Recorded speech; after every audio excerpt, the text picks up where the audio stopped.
¿Qué claves nos das para poder encaminarnos a la santidad?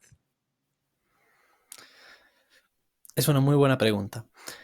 Pues algunas de las claves que son necesarias, digamos, se reducen todas en realidad a una, que es la más importante y que de hecho es la misma regla que el Señor nos ha dejado, que es la regla del amor, la de la caridad. Es decir, de entre todas las cosas, de entre todas las virtudes que podamos tener y que podamos perfeccionar en nosotros para poder, digamos, llevarme mucho mejor este camino de santidad mientras nos dirigimos a Dios, de todas, la mejor es la de la caridad. Por lo que entonces tenemos que perfeccionarnos en esa, porque si bien es cierto que uno puede ser, digamos, perfecto desde varios aspectos, la de la caridad es la más alta. Y es la más alta y es tan importante y tan noble que incluso San Pablo decía de las tres virtudes teologales que Dios infunde en la persona cuando la convierte en su hijo, cuando por lo tanto lo regenera, pues son las, imagino, ¿no? Al menos que son las que suelen ser más conocidas, la fe, la esperanza y la caridad. De estas, dijo San Pablo, la virtud de la caridad es la que justamente nunca deja de ser. Cuando estaremos con Dios, Dios quiera, cuando si es que llegaremos a estar con Él en el cielo, pues la fe y la esperanza ya no tendrán razón de ser en nosotros, porque por la fe nosotros conocemos a Dios y por la esperanza, en cambio, justamente le podemos esperar, podemos tener la certeza de que aquello que Él nos prometió lo vamos a tener. Y en razón de esto es que también podemos ya empezar a disfrutar de esos beneficios que, si bien es cierto que de momento todavía no los tenemos plenamente, no los tenemos en acto, sí es cierto que en cierto modo todavía podemos empezar ya a, a gozarlos, a beneficiarnos de ellos. Pero cuando estaremos con Dios, si es que lo lograremos, la fe y la esperanza, como decía, ya no tendrán razón de ser en nosotros, mientras que en cambio la caridad sí. Por lo que entonces tenemos que tratar de poder amar a Dios con todo nuestro ser, a nuestro prójimo como a nosotros mismos. Es lo más difícil de hacer, por supuesto, y por cierto, por si acaso, el amor no hay que confundirlo con el afecto. El afecto puede verse implicado en lo que es el amor, pero propiamente hablando, no le es esencial al amor, no es parte de su esencia. El amor lo solemos definir como el querer el bien del otro. Querer el bien del otro implica, entonces, quizás sí, o sea, de paso podría implicar el afecto, pero esto no es necesario. Se puede querer el bien de la otra persona incluso sin tener afecto hacia esa persona. Así que si nosotros somos capaces de hacer esto, si nosotros somos capaces de amar a nuestro prójimo por amor a Dios, entonces de este modo nos estaremos perfeccionando aún más, o dicho de otro modo, nos estaremos santificando aún más, de un modo mucho mejor, de un modo mucho más noble, y esto es lo que habría. Para poder hacer tal cosa, tenemos primero que conocer la verdad y después también tenemos que hacer el bien. Si nosotros primero tenemos que conocer la verdad, entonces lo primero que tenemos que hacer justamente es conocerle a Dios, porque hay que conocer la verdad en sentido de la verdad, decimos en filosofía la verdad entitativa, o sea, el mismo Señor Jesús dijo, yo soy la verdad, Dios mismo es la verdad. Por lo que entonces, en la medida en la que le conocemos más a Él y después hacemos, practicamos el bien, pues entonces de este modo es que estaremos como tal poniendo en práctica la virtud teologal de la caridad. Qué buena explicación. Y mencionaste filosofía. ¿Qué tan importante es hoy para la batalla cultural?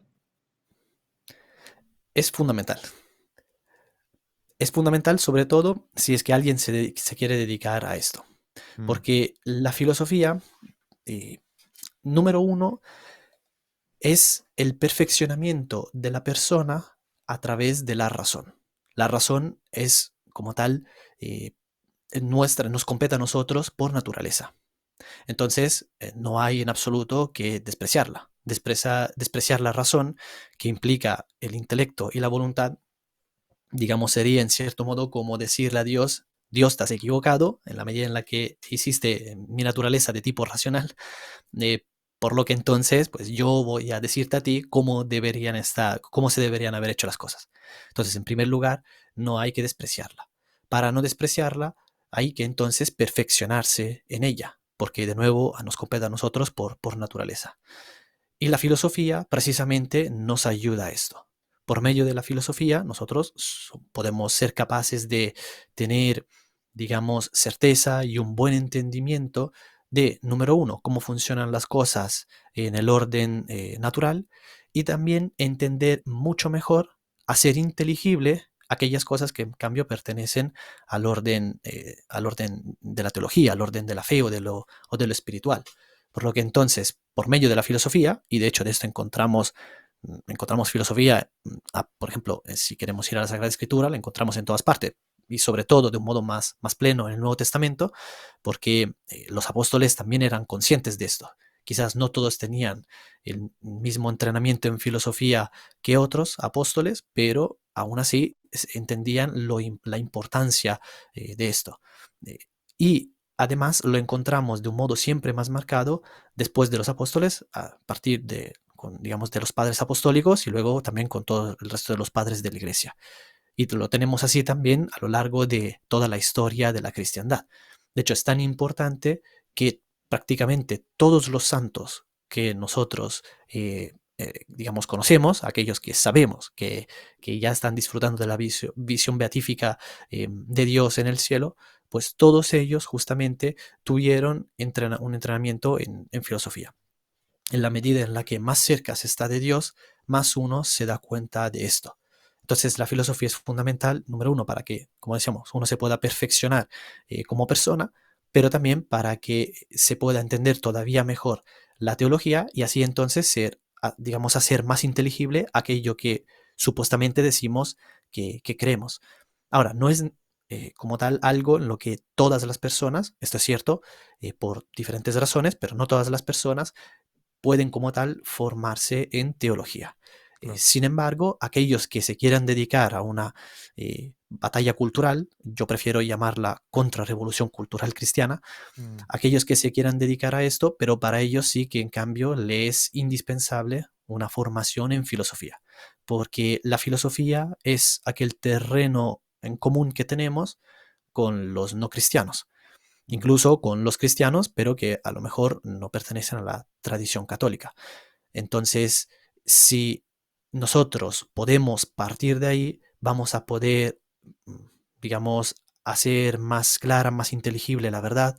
Podemos detectar falacias, errores y mentiras tanto en los razonamientos de las personas como también en aquello que quizás presuntamente se podría presentar como pruebas empíricas, por lo que entonces la filosofía es fundamental. Justamente ahora estoy terminando de dictar un curso de introducción a la metafísica y estamos viendo cómo la metafísica, como digamos madre de todas las ciencias de la razón, justamente nos sirve porque luego para poder, digamos, desplegarnos, para poder desplayarnos en cualquier cosa, tanto o sea, en lo que va desde lo más sencillo y común en la vida cotidiana, hasta incluso, no sé, si alguien a lo mejor se dedicara de algún modo a investigaciones científicas, tecnológicas y cualquier otra cosa parecida, estos presupuestos, siempre nosotros, que lo sepamos o no, los presupuestos metafísicos, siempre los tomamos en cuenta y partimos de ellos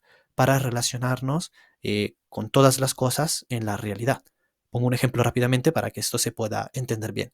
Si en la actualidad yo dijera que de repente me autopercibo árbol o que me autopercibo pez, pues estoy diciendo que me autopercibo árbol o pez en virtud de unos presupuestos metafísicos que, consciente o no, pero los he tomado. Entonces, estos presupuestos metafísicos nos permitirían, por ejemplo, esa postura de la metafísica conocida como voluntarismo y que, digamos, irónicamente, ha sido planteada por un cura católico que ciertamente no es recordado como santo ni como tampoco digamos, de los mejores sacerdotes. Pero bueno, la historia nos lo presenta como cura católico y el voluntarismo lo que nos dice es que precisamente aquello que nosotros queremos, eso puede ser realidad. Por lo que entonces se antepone la voluntad al intelecto y entonces lo que uno quiera, eso puede ser. Eso entonces implica que no hay esencias verdaderas que nos dicen qué son las cosas, sino que somos nosotros, como que si nos convirtiéramos en una especie de Dios, que determinamos qué es la cosa. Por lo que entonces podemos llegar a esa conclusión. Entonces uno puede ser o bien voluntarista, que pertenece a la corriente del inmanentismo, o bien puede ser realista, como lo suele ser un católico. El católico, como realista, dice, bueno, hay esencias verdaderas, cada cosa tiene su propia naturaleza y yo la descubro. En la medida en la que la descubro, la conozco. Y entonces de esta manera yo puedo decir, por ejemplo, que una persona es persona, independientemente de que quiera decir que se autoperciba lo que sea, pero eso no cambia como tal su realidad, su naturaleza como tal de persona. Y así Claro. también con todo el resto de las cosas.